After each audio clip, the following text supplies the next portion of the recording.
Do this shit until they murder me.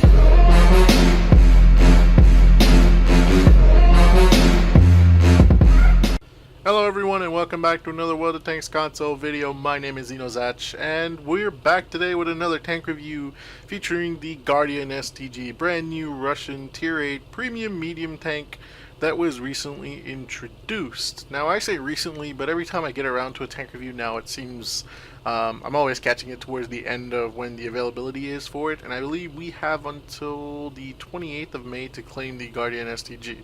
Now this is of course a very unique looking tank, similar to that of I guess the Object 252U Defender with the red flag on the side of it. However, the feature of this will definitely be the artwork on the side here that shows the, I suppose, crew members. You have your driver, your radio man, your commander, as well as the loader, and it's I wish we had more of these, honestly, or at least a selectable option to include these, because this is definitely this is the only tank I believe that has this type of painting on the sides of it, and it makes the tank stand out even more.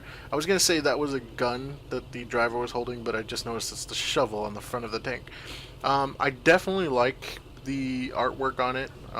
This should probably become more of a unique feature of this tank. Now the Guardian STG, of course, if you are not aware, has probably the most similar design to what the standard tier 8 non-premium Russian medium tank is, or one of them, the Object 416. So you'll definitely notice some comparisons with this. However, I just should point out, well, the 416 and the Object 432, yeah, Object 432, they do not carry the same type of gun, and that will be the standard featurette for the Guardian STG. Is pretty much how it stands apart from that.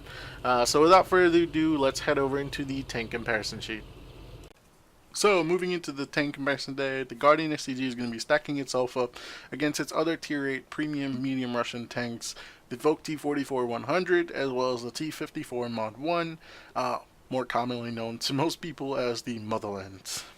The caliber gun on this tank is basically the highlight for the Guardian STG, which has a 122 caliber gun. The Voke T-44-100 and the Mod 1 both stack up with a 100 millimeter caliber gun.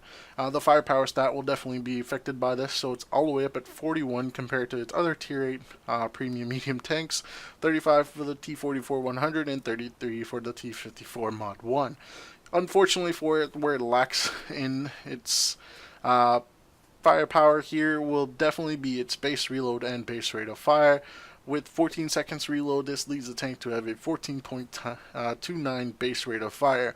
And with those 100 mils, the medium tanks definitely have its edge, with 7.5 seconds on the T-44-100 and 8 seconds on the Mod 1. 8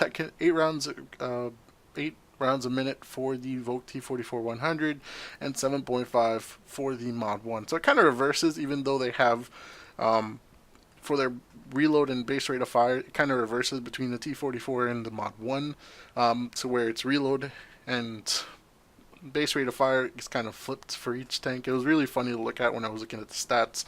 I feel like I should point that one out.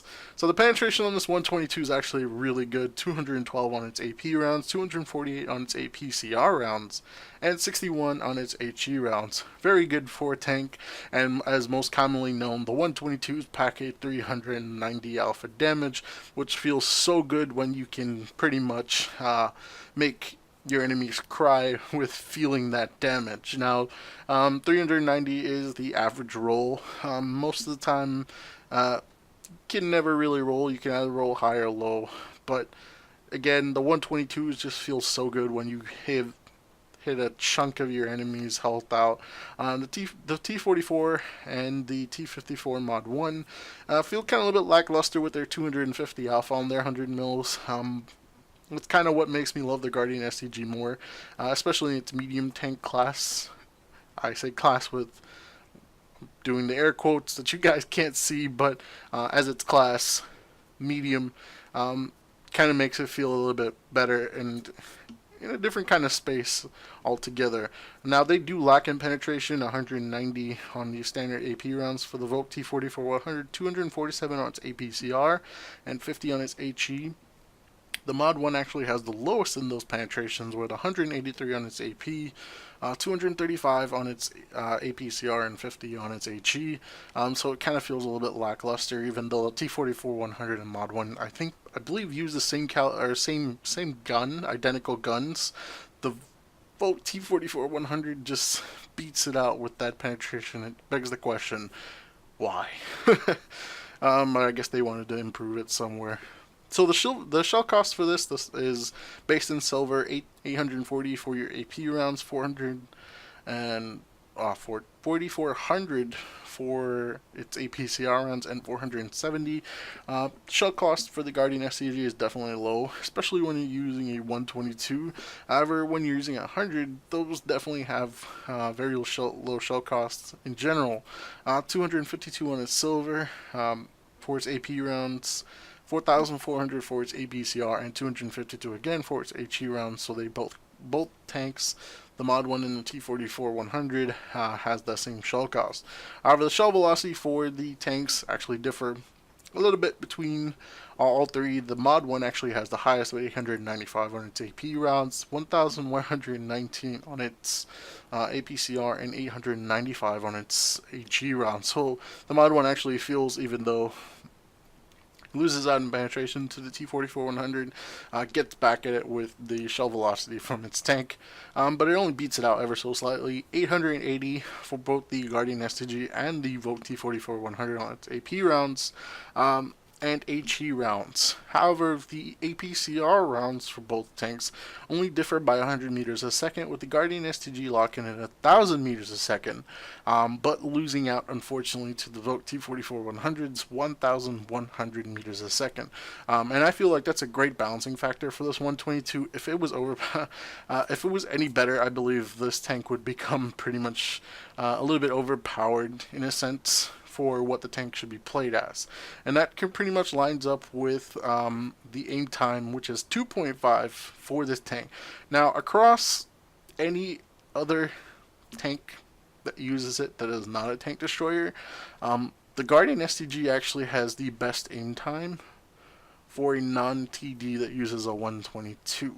Unless you guys would like to point out something that I didn't find, especially for a medium, it has one of the best aim times for a 122 caliber gun. And I feel like I'm repeating that, but again, I can't stress that enough.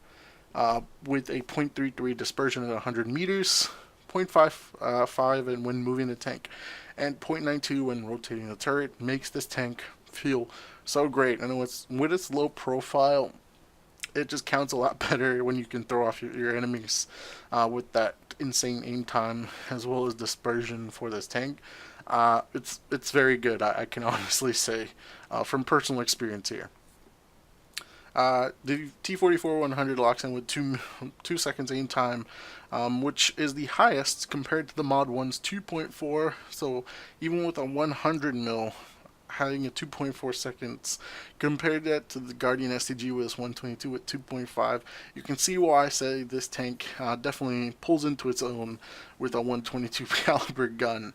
Now keep this in mind while I'm going over the aim time. The ammo capacity for the Guardian STG is the lowest of the three with 35, while the Vote T44-100 and the Mod 1 both have 56, and this is mostly because I say the Mod 1 is included with it, because the Mod 1 originally, I believe, was released with 35 rounds as a max ammo capacity, and Wargaming had buffed that, so I assumed the same thing happened with the T44-100. When it was introduced, it had an increase in ammo capacity, or they just simply increased the Mod 1 to meet what the T44-100, although, again, the Vogue came out, I believe, 1 year ago, and the Motherland has been in the game for 2.5 years, I want to say. I might be wrong on that. Don't quote me. Anyway, moving into some of the gun characteristics. Gun elevation for the Guardian STG is 17 degrees. So it comes in at 17, along with the T54 Mod 1.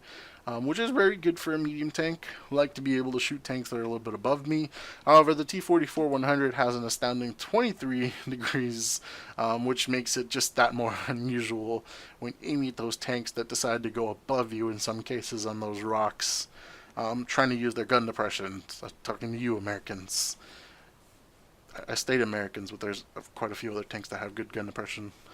Anyway, the gun depression on this tank, speaking of gun depression, is 6 degrees all the way around. Now, the Guardian STG actually has a fully traversable turret, unlike that of the Object 416, which has 90 degrees to the right and 90 degrees to the left, which gives it an overall gun arc of 180.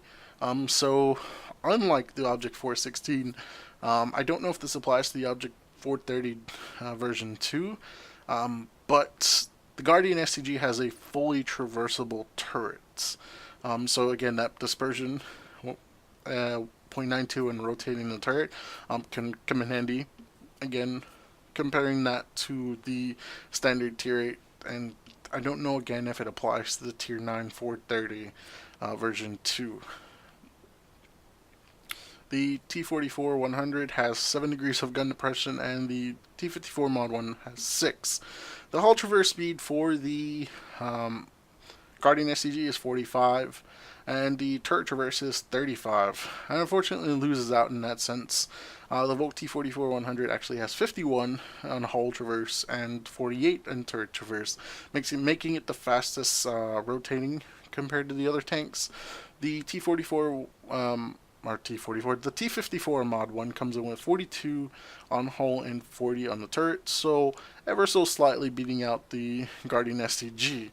Now, the mobility stat for these tanks, I should point out, is a little bit tricky, because although they state that the mobility stat for the Guardian STG is 23, 26 for the T-44-100, and 21, I feel like the Guardian STG definitely benefits the most from this, and that's just for I assume personal reasons. Can't really describe it. I was going off of a tangent. Apologies for that. The engine power for the Guardian STG is 400 horsepower, 520 for the Volk T-44-100, and 520 for the T-54 Mod 1. However, the Guardian STG comes in at, let me check this because I'm looking at the stats, unfortunately comes in last place with the power to weight ratio at 14.29, just losing out ever so slightly to the 14.65 on the T-54 Mod 1, and the Volk T-44-100 actually has the best horsepower or power to weight ratio with 15.52 horsepower to ton. The 5% chance is actually a little bit better on the Guardian STG, which is a good note for you guys that like swapping out the fire extinguishers to the nation consumable, in this case extra combat rations. The 12% fire chance is the lowest among the three. The Mod 1 and the T-44-100 both have 15%, which is again lower than the standard 20% that most tanks carry. The top forward speed of the Guardian STG is 50, and the top reverse speed is 20. The 20 pretty much travels both for the Guardian as well as the Volk T-44-100, and beating out the 18 in reverse on the Mod 1. The 50 kilometers is second to the Volk T-44-100's 52, but definitely better than the 44 on the Mod 1. Not looking so good for that Mod 1 currently, but we'll get back to the reason why it might actually be the best choice for you as a starting player when choosing a tank. Moving forward, we have terrain resistance 0.7 on hard, 0.8 on medium, and 1.6 on hard, on soft for the Guardian STG, which is basically second place here. First place goes to the Volk T-44-100, 0.5 on hard, 0.6 on medium, and 1.5 on soft. Unfortunately for it, the Mod 1 again, this is why that power to weight ratio is only slightly bad, just good enough to beat out the Guardian STG. 1.1 on a hard, 1.2 on medium, and 1.9 on soft. It's always interesting to see why older tanks get pretty much power crept out, and it feels a little bit disappointing in some cases. Survivability stat for the Guardian STG is 48. 45 for the Vote T44-100, and 48 again for the T54 Mod 1.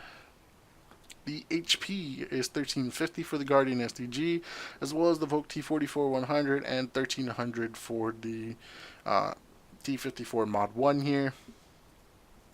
The front of the hull for the Guardian STG is 100 millimeters thick, 45 at the sides and 45 at the rear.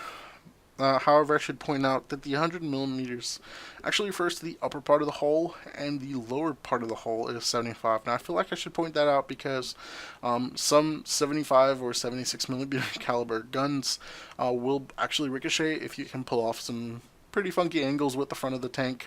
However, anything above 76 pretty much goes through it with these 90s, 88s, 90s. The unusual 107s, and again, those are all, anything above that 76 millimeter class has enough penetration to contest that.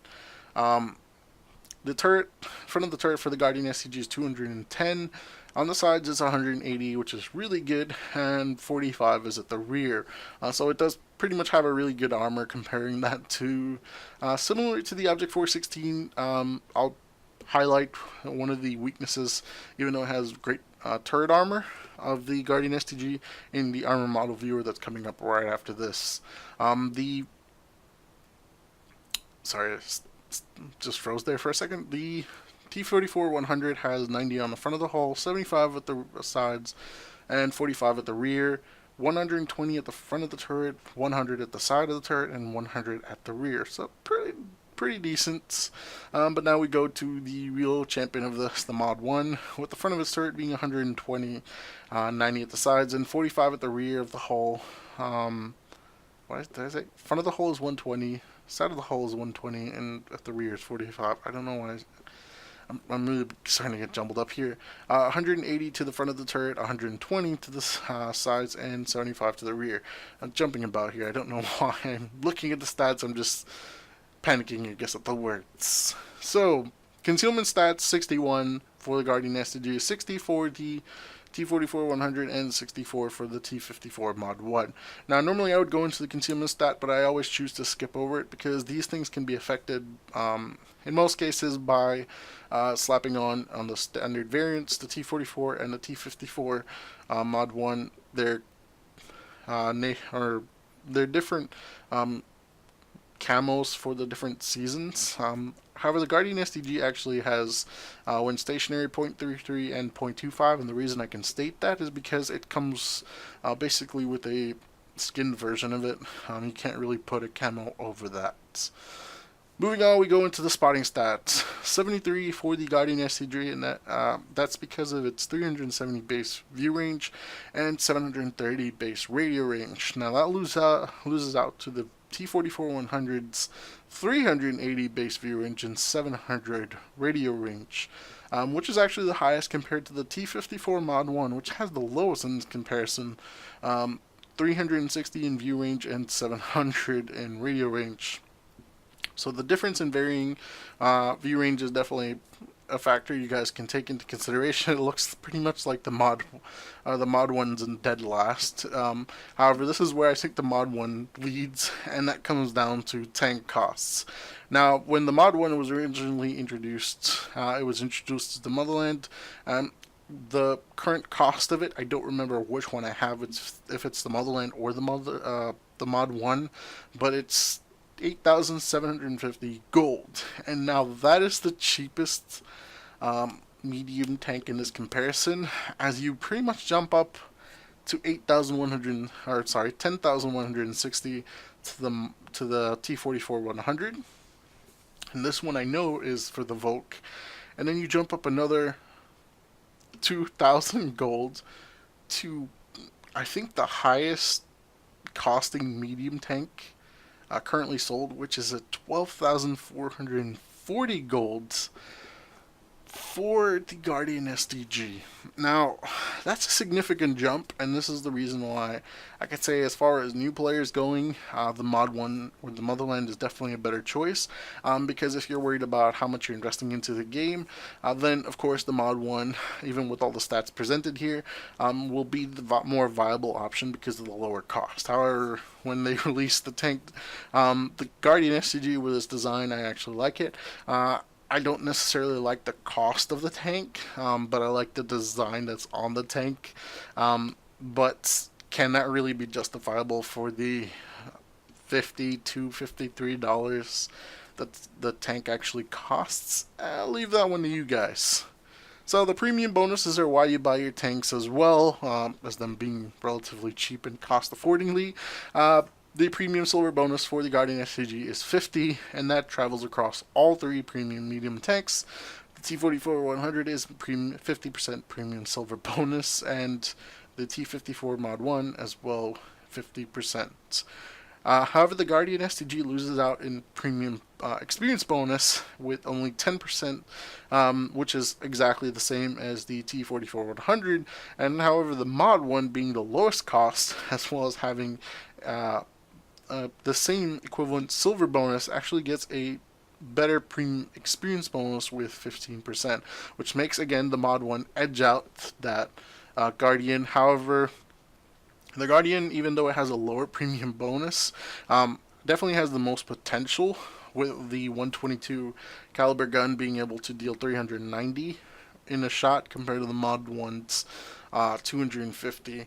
That kind of makes up for the amount of experience you'd actually earn, because it slightly edges out in favor of the Guardian with the amount of damage that you can cause potentially within one shot.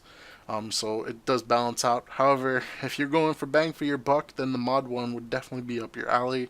But if you're like me and just like the design of the Guardian, then you're obviously going to be picking it up. So without further ado, let's head over into the in-game armor model viewer to pick up on some of the tips, as well as some of the weaknesses of this tank, and that I can recommend to you.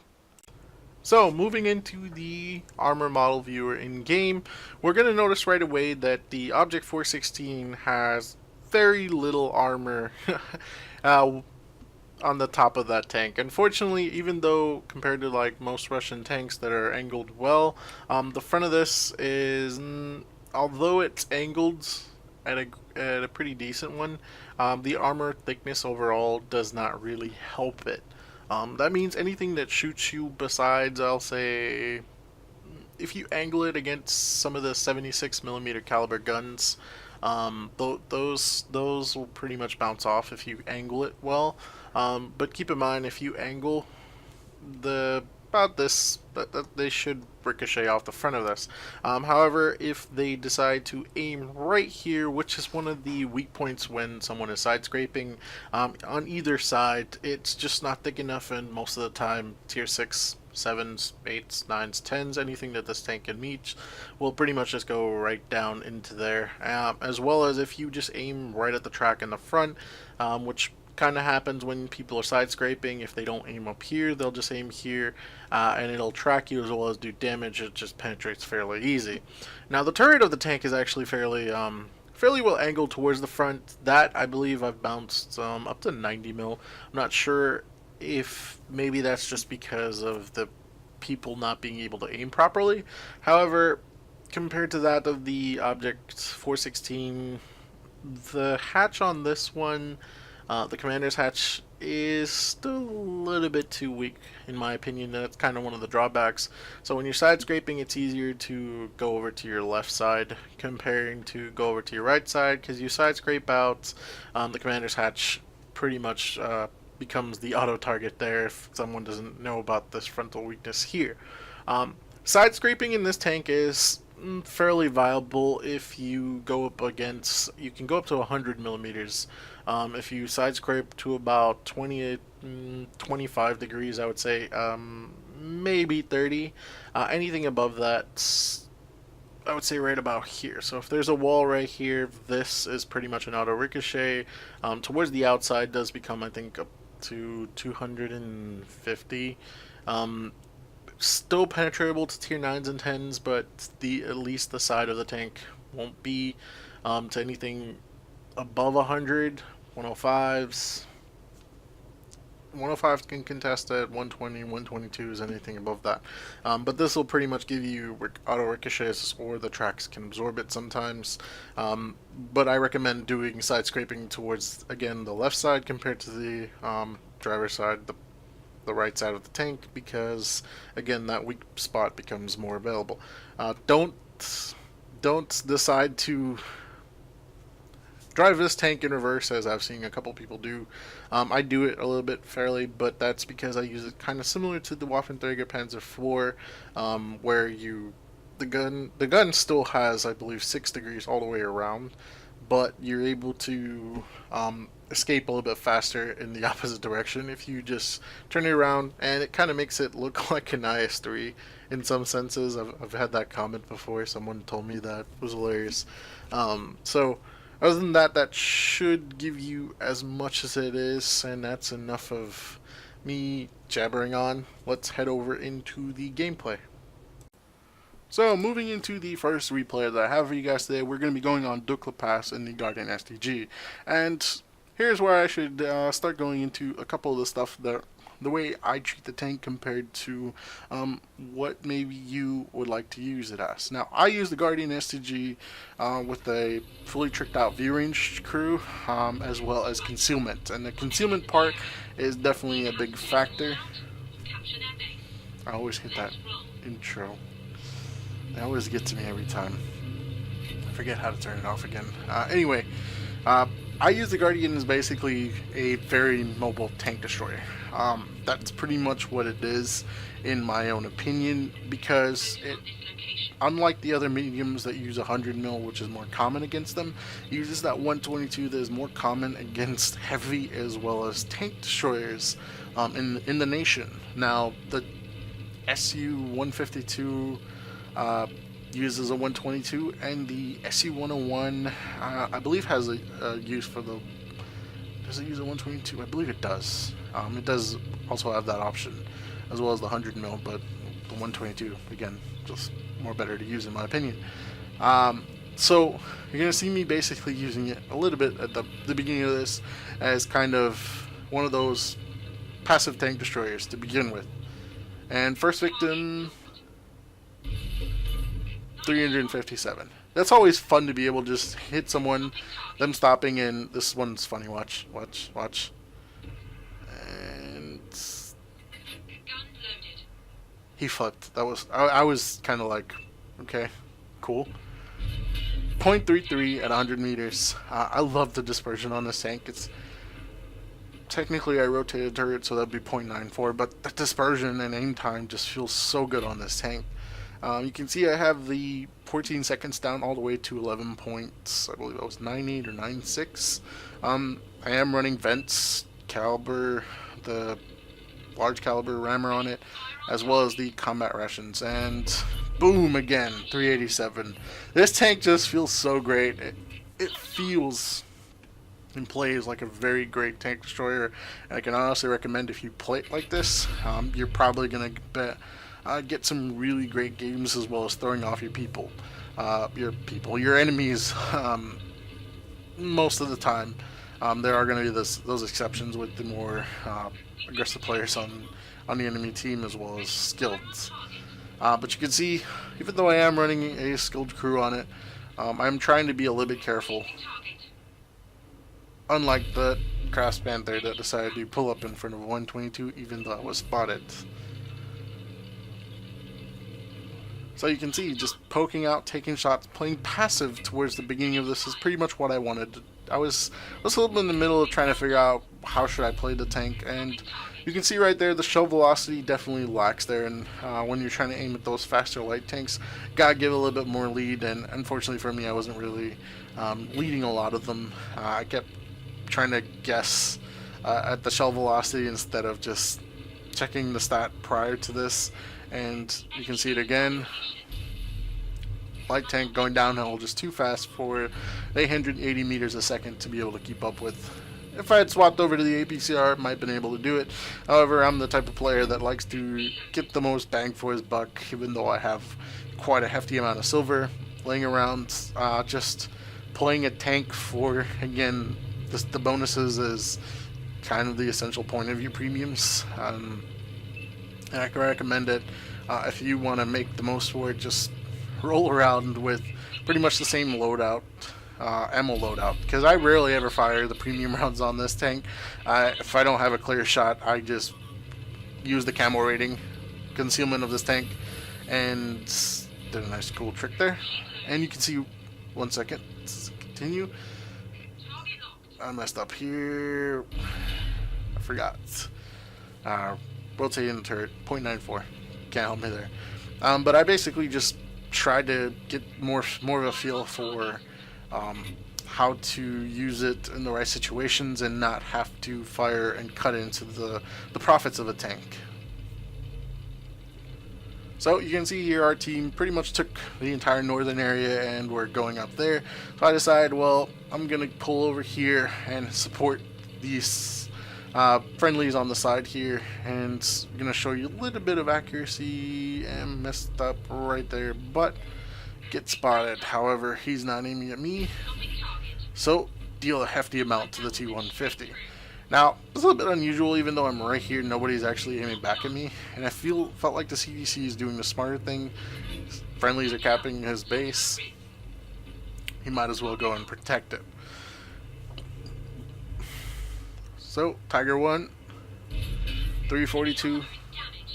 It always feels like with most of your rolls now, and I don't know if this is just my own games, I get a lot more low rolls now than I would high rolls, and I don't know if maybe that's a bug, or if that's just me not paying attention to every shot I do, but a lot of the times I feel like my shots themselves are just giving a lot more low rolls than they would high rolls. Now I know high rolls are mostly caused by the amount of damage you do to the inside of that, i.e. Damaging a sector of the tank that wasn't previously damaged, as well as doing internal damage, damage to the crew or different modules. However, oh, watch this shot. This was insane. Between it, that's that .33 accuracy right there. Sorry. But I don't know, maybe that's just, again, that's just my own personal observation, as well as might just be in my case. Oh, and I ricochet a shot. Sorry about that, Ferdinand. And you can see he aimed pretty low, pretty smart of him not to aim at the turret, went pretty low for the shot, actually got the side of the hull, 45 on the sides. And as soon as I pull up to try to get a shot here, unfortunately the Tiger 1 gets taken out. So, 2 tanks left. The Stark starts following S1, and I think it's the CDC. I want to say it's the CDC. Will it be? I don't remember towards the end of this. But I'm racking myself up a nice hefty amount of damage dealt. And so I decide, yep, CDC. I'll load up 2 lightly armored tanks. Why not load up HE and actually go for it? And you'll see me pretty much fluff 2 shots here. It kind of felt annoying because I know I should have been able to overmatch that. At the same time, I wasn't aiming properly and screwed up twice. So, you can't blame anyone but yourself. Oh, almost. Aim at the thicker part, of course.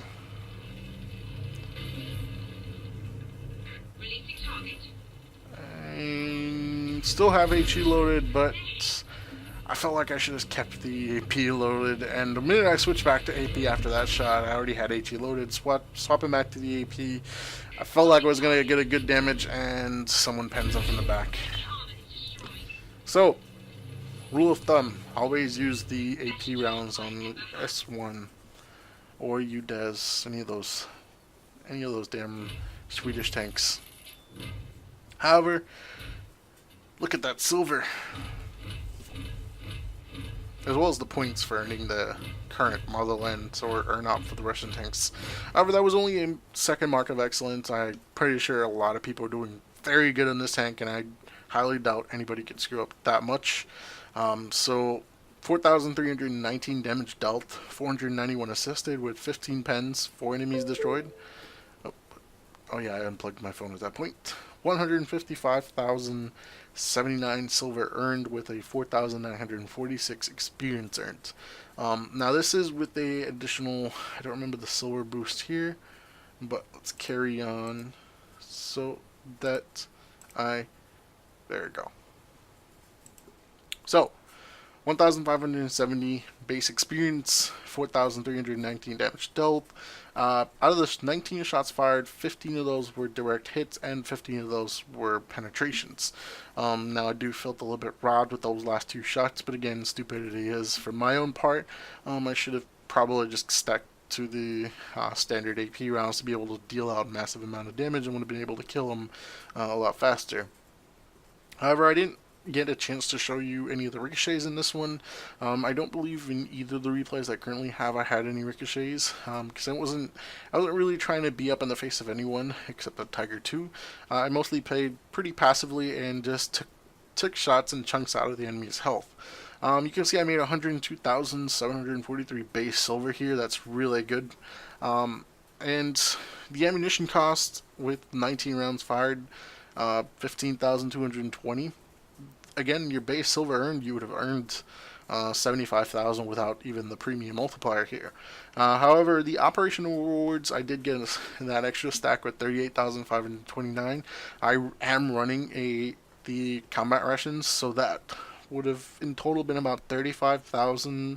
So you just still made about 70,000 profit on silver earned if you run on the combat rations with a standard account. The Guardian STG will definitely make you money in this case, and you can see the repair cost for this tank. I didn't get that significant amount of damage to myself, so 2,345. Very low cost in repairs. However, before we keep going, you can see 236 is the premium silver bonus there, so even that 10% when you're hitting tanks that are lower, that does affect the amount of silver or experience that you earn. So this is just going against tier 8s, 7s, 6s, and I didn't see any tier 4s, but I noticed we have tier 4s on our side. You don't earn as much experience, so when you go into the higher tiers, you definitely have the possibilities of accumulating more experience for taking out higher tiered enemies. So, going into the next replay, we're going to take up this one on Siegfried Line. And again, I play passively, and you can see I didn't really have to, but the match in this one is a 10 versus 10, which the times that I play kind of varies. Size of the matches I get. So this one was more of the unusual ones. I think I ended up in a couple 7v7s that the night, but still. So moving into my little bush on Siegfried Line is what I'm going to call it, little bush, because again, I play this tank like a tank destroyer. If you're in a tank destroyer and a very good tank destroyer in this kind of a matchup, I highly recommend using this bush. And if you ever see me using this bush, stay away from my bush. It's my bush. Not the best choice of shot with the shell velocity, and the T-20 managed to get into position. However, am I going to get the second shot off? Take a blind fire, didn't work out. Now, I'm using, again, I should point out, very, very high concealment crew on this tank. Muffled shot, camouflage. Brothers in Arms actually helps with that as well as vents. So, along with view range, I can keep spot enemies for myself, as well as, because of the low profile of this, having very good camo rating, kind of makes this tank, in the hands of a valued player like myself, very fun to use. 397 there. That felt fun. And you pretty much see I do this in most of the games I play with the Guardian. So if you ever see me on the enemy team, you pretty much know that I'll be camping. That's just what it is. I say camping, but we should really classify this as sniping. Because even though we're right here about to fire 122, I got spotted by that Oni because, again, large caliber gun decreases the camo factor very significantly. Unless you have people with poor view range. And the Oni at this range, not even a spot. and he's still within the same, maybe a couple extra, maybe 20 meters extra, and he still can't spot me. Either the meal. So, damage it is. And this felt fun. I had the guys up front pretty much spotting for me, and then just taking shots out at these guys, and I don't know what happened to that shot. I honestly don't. Shell velocity always throws you off, it really does.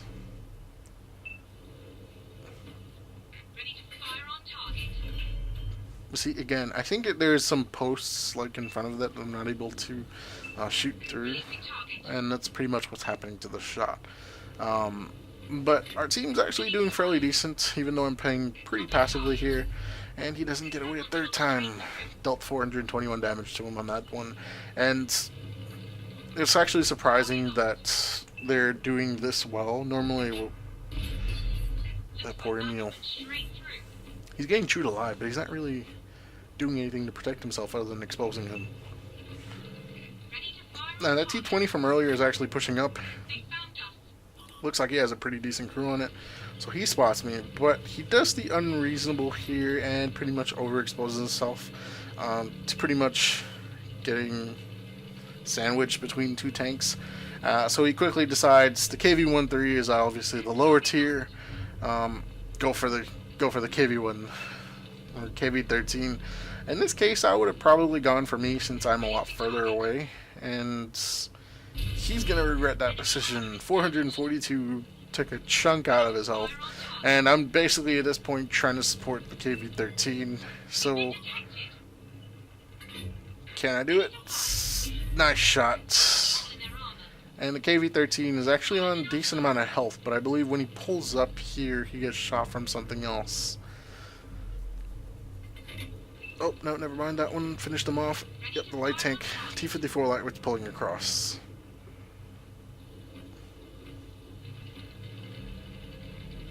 So at this point, I decide, well, enough camping in the back. Might as well pull up to the front. So, the T-54 lightweight, of course, sensed the disturbance in the force and changed directions quite peculiarly fast. Unfortunately for the KV-13, I'm not able to get good enough to protect him.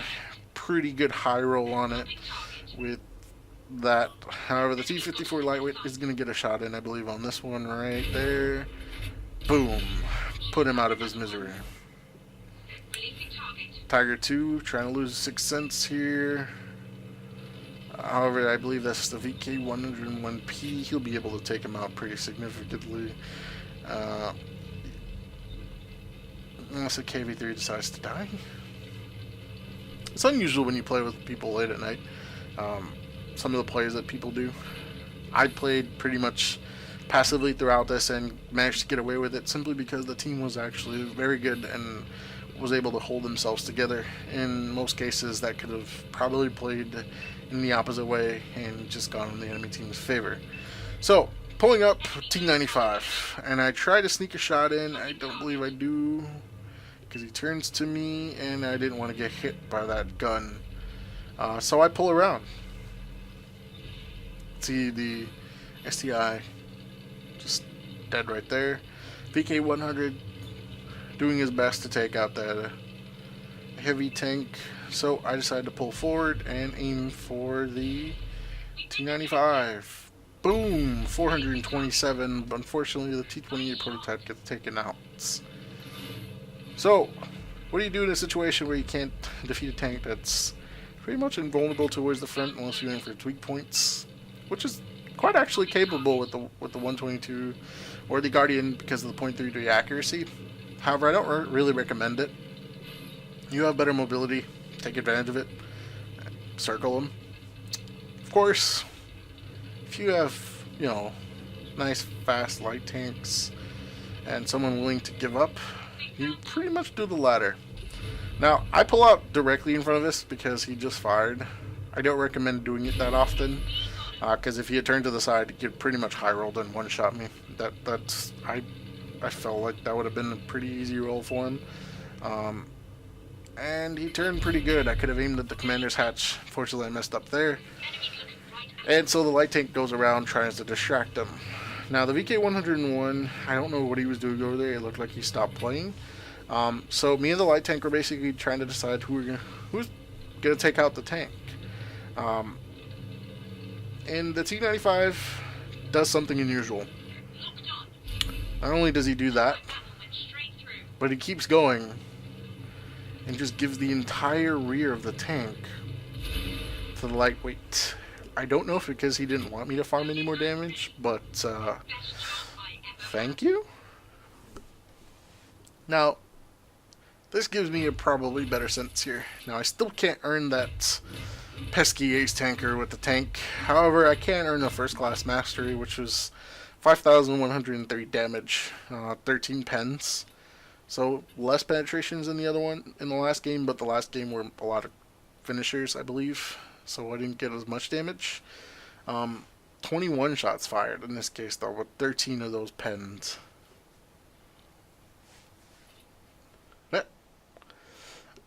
I didn't actually...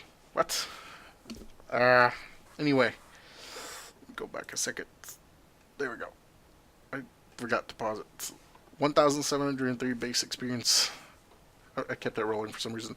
Was the base experience earned for this tank, and that's equivalent for first class. So I think anything over 1850 would pretty much give you an ace tanker on it. 117,705 base silver earned, 17,000 in ammunition costs. Again, that 20,000 in this case for the combat rations, and again low costs for repairs. And if you play passively enough in this tank, you pretty much will always have low repair costs. There's always the possibility of you going negative in it. I'm not going to say that's impossible. There are people that will always prove the impossible possible. I was able to get a couple extra shots, but 256 is what I earned for the premium vehicle bonus. Again, nothing high tier except the lightweight that was on both teams, and the T95. But I didn't secure the kill on that. I just did most of the damage for it. Base, again, 1703. So all in all, not a bad round for the Guardian STG. And I can highly recommend the tank pretty much as a tank destroyer. Final thoughts, again, if it wasn't obvious for recommendations, the Guardian STG is definitely one of the tanks you can pick up if you are a player looking to try something a little bit different, because that tank, being very low profile, is going to pretty much give its own unique play. If you're looking for something to be able to give you kind of like a preview to what the Object 416 or Object 430 version 2 will play out, then the Guardian STG fits pretty much in that category of being able to test the waters with a rear turreted tank as well as low profiled. Not as much armor in some cases, but definitely a little bit of a precursor, as well as probably the most stealthiest tank. I won't say tank destroyer, stealthiest medium tank that you can definitely take advantage of in most cases. Absolutely recommend it.